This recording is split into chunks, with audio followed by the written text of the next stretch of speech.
আসসালামু আলাইকুম। এই ক্ষেতে প্রচুর মাছ আটকা পড়ছে। এই দেখেন, আমি কাছে আসাতে মাছগুলো দূরে চলে যাচ্ছে। প্রচুর মাছ এখানে আটকানো হয়েছে।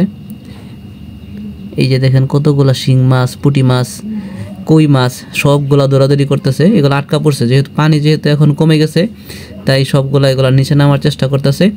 আর যে দিক দিয়ে এখানে মাছগুলো নামবে, এখানে আমি একটা এই চেপাটা পাচ্ছি। এখানে বেশ কিছু মাছ বাজার কথা, 30-40 মিনিট হয়েছে চেপাটা পাচ্ছি। তো এখন আমি এই চেপাটা তুলবো। তো দেখি চলেন কি এখানে মাছ বাচ্ছে কি বাচ্ছে না। না, বেশ ভালোই মাছ বাচ্ছে এখানে। এই দেখেন, আমি এখন এগুলো বালতিতে ডালবো।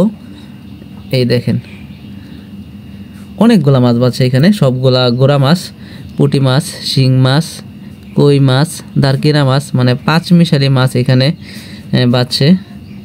এগুলা নদীর চাষ করা মাছ না, আশা করি এগুলো খাইতে অনেক টেস্ট হবে। একদম তাজা ফ্রেশ মাছ, ক্ষেতের মাছ। দেখুন আমি আবার এই চাপাটা এখানে পাতবো, যে পরবর্তী যে মাছগুলো আছে